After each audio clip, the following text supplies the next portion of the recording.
sưu tây bục mai bông ôn óc nè bạn và có một chiếc máy một căn video dọc mống ngày đi đang trong lò vào lòng ôn một số sản video dọc mông môi là play vì kế óc nè lọt được khơi dọc mông là lơ đàm snai đàm say đàm chơi là mình ấy ngày đấy nó một ôn một số sản video dọc mông là lơ đàm là miền mây đàm nè mông dân tôi đây đấy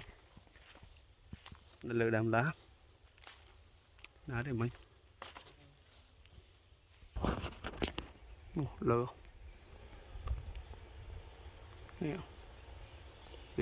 công và lư bây giờ thoát bị khom lên mỡ thôi hãy đàm lá này buộc đấy mình tiếp với chỗ chết một phây mai đây đắng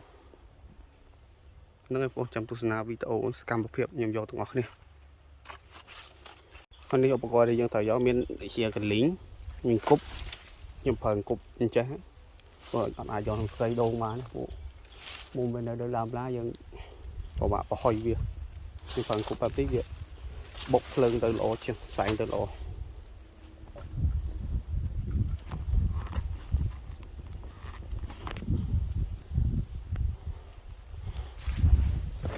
việc đáng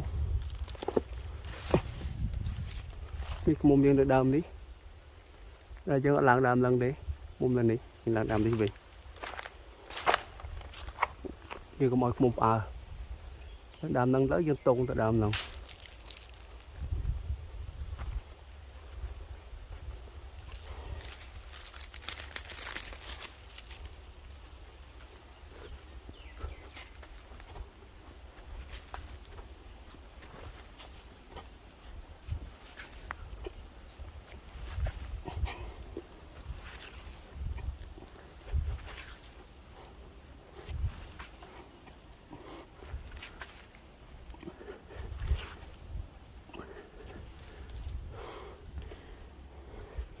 bàn bẹt đá chết đó là việc tốn tự đam luôn chập lộn mồm vào đây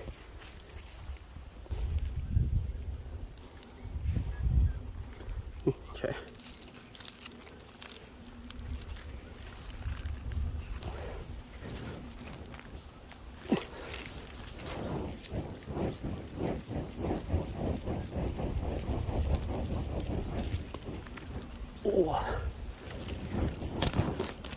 Ồ, món này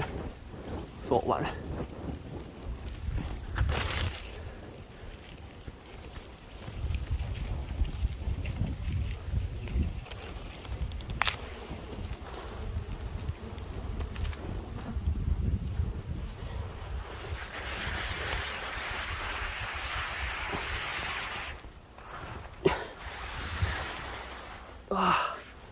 Lại trường là cô thằng ấy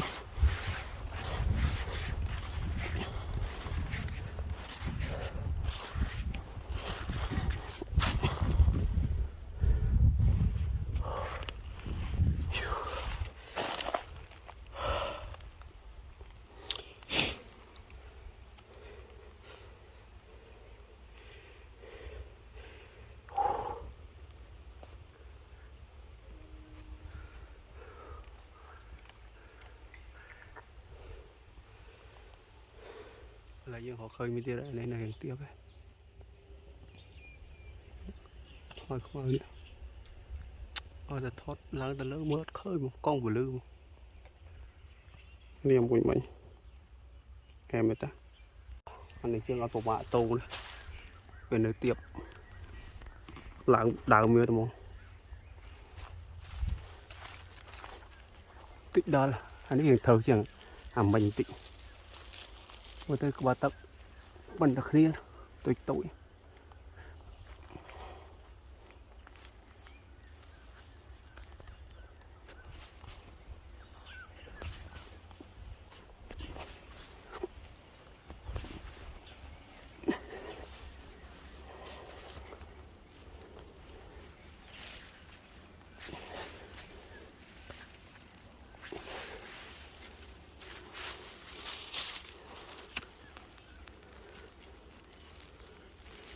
thì cho số đợt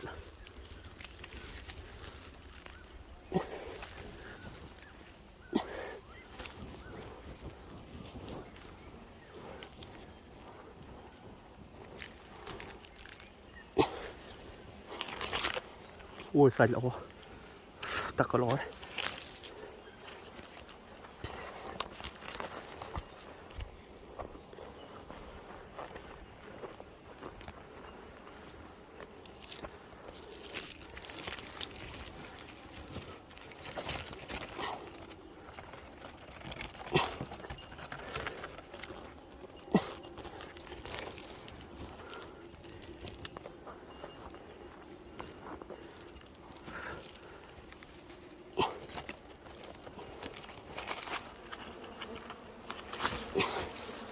ui lùi xe máy ra kìa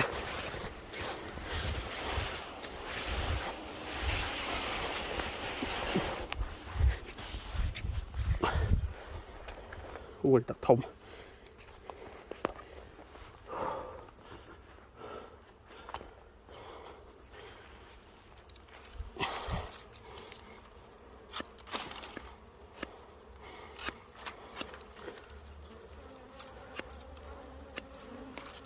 trời